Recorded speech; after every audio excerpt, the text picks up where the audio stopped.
Hey everyone, and welcome back to Boss Economic World. The one and only place where we slice through the political noise and get to the juicy, economic truth of what's really going on. So, the lights are finally back on in Washington D.C. After 43 long days, the great American government shutdown of 2025 has come to a sputtering, anticlimactic end. President Trump signed the bill, federal workers are trudging back to their desks, and the whole political class is doing a victory lap, trying to convince you they won. But here on Boss Economic World, we don't do victory laps. We do autopsies. Because while the politicians are patting themselves on the back, the rest of us are left looking at the bill for this completely self-inflicted economic wound. And let me tell you, it's a doozy. Today, we're going to unpack this whole fiasco. What really happened? Who paid the price for this high-stakes game of chicken? And most importantly, what does this 43-day shutdown tell us about the fragile state of the US economy heading into 2026? Grab your coffee, or something stronger, because this is a masterclass in how not to run a country.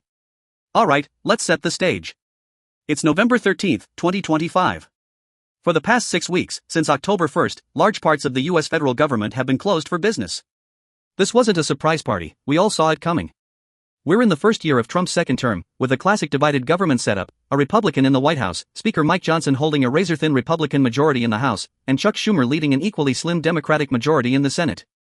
It's the perfect recipe for gridlock. The immediate cause? A fight over a temporary funding bill. But the real fight, the hill both parties were willing to die on, was the Affordable Care Act, or Obamacare. Specifically, subsidies that help millions of Americans afford their health insurance premiums were set to expire. Democrats, seeing the government funding bill as a must-pass piece of legislation, decided to play hardball. They essentially said, you want to keep the government open? Then you have to renew these subsidies. The Trump administration and House Republicans said, nice try, but no. They blocked it. And so, on October 1st, the government shut down. Now, for 43 days, we've watched this political drama unfold. It's been a slow-motion car crash. And this week, it finally ended. Why? Because the pain became too much to bear. The House voted 222 to 209 to pass a short-term funding bill that keeps the government open until January 30th. Trump signed it. Game over, for now. But what did this game actually cost? Politicians love to talk about shutdowns in abstract terms. But the economic damage is very, very real. The Congressional Budget Office, or CBO, the official scorekeeper in Washington, gave us a preview last month. They estimated that a 6-week shutdown would slash our real GDP growth for this quarter by a staggering 1.5 percentage points. Now, let's put that in perspective. The US economy is a $28 trillion machine. A 1.5 percentage point hit to quarterly growth isn't chump change, we're talking about a vaporized output of over $100 billion. That's money, that's activity, that's productivity that just vanished. The CBO says, oh, don't worry, about half of that will be recouped next year when everyone gets their back pay. And sure, some of it will. But this is one of the biggest myths about shutdowns. You can't just recoup lost time. Think about it. A national park that was closed for 6 weeks didn't just delay its revenue, it lost it forever. The tourists who didn't visit, the money they didn't spend in nearby towns on hotels, gas, and food, that's gone. The small government contractor who had to lay off his staff because his federal contracts were frozen? He can't just magically hire everyone back and make up for 6 weeks of zero income.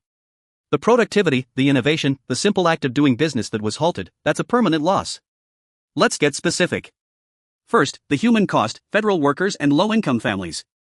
Over 800,000 federal workers went without pay for more than a month. And about half of them, the so-called essential employees like TSA agents and FBI agents, were forced to work without a paycheck. Can you imagine your boss telling you, you have to show up every day, but I'm not paying you? Maybe I will in a month or two, but no promises? You'd be looking for a new job. For these families, this wasn't a political abstraction. This was missed rent payments. This was credit card debt racking up interest at 25%. This was deciding between gas to get to your mandatory but unpaid job and groceries for your kids. Food banks in the Washington D.C. area reported unprecedented demand, not from the homeless, but from families with 2 federal employees. Yes, they will get back pay. The White House says the checks will start going out Saturday. But that back pay doesn't cover the late fees on their mortgage. It doesn't pay the interest on the credit cards they used to survive. And it certainly doesn't compensate for the immense stress and anxiety. Then you have the 42 million Americans on the SNAP program, what we used to call food stamps. Their November benefits were held hostage in a legal battle. The system won't just snap back. States are saying it could take a week or more to get the money loaded onto EBT cards. And here's a fun fact for the finance pros in our audience, there are only 2 major vendors, Fiserv and Conduent, that process these benefits for nearly all 50 states. Now, imagine all 50 states trying to push massive payment files through the same two digital pipes at the exact same time. It's a recipe for a logistical nightmare, a digital traffic jam that means even more delays for the most vulnerable families, right before Thanksgiving. Second, the industry impact, from airlines to Main Street. The pain radiated outwards. Delta CEO, Ed Bastian, went on TV and said what every executive was thinking: the shutdown is going to hurt their quarterly earnings. Thousands of flights were cancelled. Not just because of staffing, but because the FAA, which handles safety oversight and air traffic controller training, was operating with a skeleton crew. Transportation Secretary Sean Duffy admitted it could take a week just to lift restrictions at major airports. Think about what that means. We are 2 weeks away from Thanksgiving, one of the busiest travel periods of the year. Trying to untangle the nation's air traffic system right now is like trying to untangle your Christmas lights while the tree is on fire. This isn't just an inconvenience, it's a direct hit to the travel and tourism industry, which is still finding its footing after the pandemic years. Third, the data blackout, flying the economy blind. Now, for my fellow finance nerds, this is the part that should terrify you. During the shutdown, the government stopped publishing key economic data. The Bureau of Labor Statistics, the Census Bureau, the Bureau of Economic Analysis, they all went dark. This means we have no official October jobs report. We have no October Consumer Price Index report. We don't have the latest retail sales or housing starts data. Why is this so dangerous? Because the Federal Reserve is trying to navigate one of the trickiest economic environments in modern history. Inflation, while down from its 2022 peak, is still stubbornly persistent, hovering around 3.5%. The Fed has been using its primary weapon, interest rates, to fight it.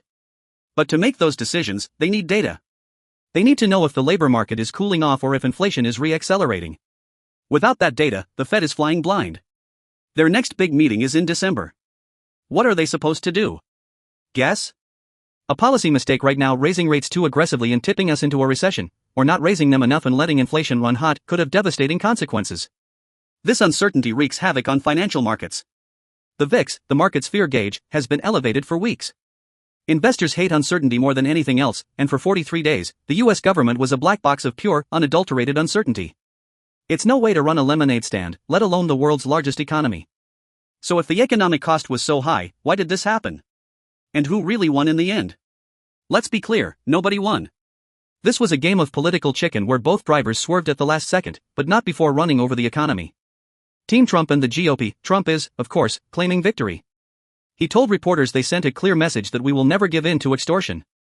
In reality, his strategy is classic Trump. He thrives on chaos. For him, the shutdown was a win-win. Either the Democrats caved, and he gets a policy victory, or they don't, and he gets to campaign against the obstructionist Democrats who shut down the government to protect Obamacare. By signing the bill to reopen the government, he gets to look like the reasonable adult who ended the crisis, even though his party was an equal partner in starting it. Speaker Mike Johnson gets to breathe a sigh of relief, having held his fractious caucus together just long enough before the public pressure became unbearable. But they achieved zero policy goals. Team Democrat, this was a massive, unforced error for the Democrats. They made a calculated gamble. They thought public opinion would turn so sharply against the Republicans that the GOP would be forced to cave on the ACA subsidies. They were wrong. Their leverage was the shutdown itself, but as the pain mounted, that leverage turned into a liability. The pressure didn't just fall on Republicans, it fell on everyone. And this is where their strategy fell apart. A group of 7 Senate Democrats and 1 independent, many from purple states or states with a heavy federal workforce presence like Virginia's Tim Kaine, broke ranks. They couldn't go home and explain to unpaid federal workers why their paychecks were being held hostage over a healthcare policy fight, however important. They cut a deal. In exchange for voting to reopen the government, they were promised a standalone Senate vote on extending the ACA subsidies by mid-December.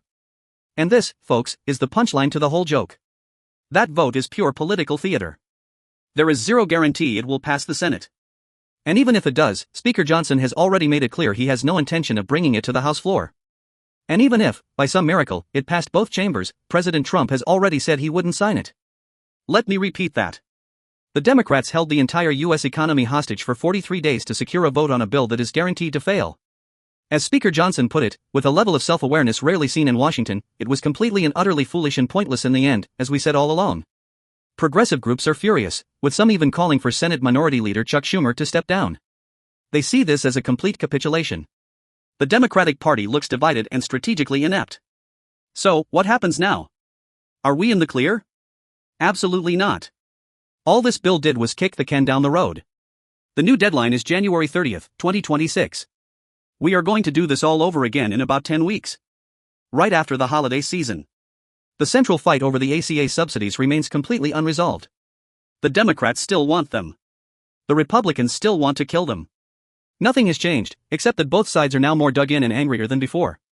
The only small mercy is that the new bill funds some key agencies, like Agriculture, Veterans Affairs, and the military, through September 30th of next year.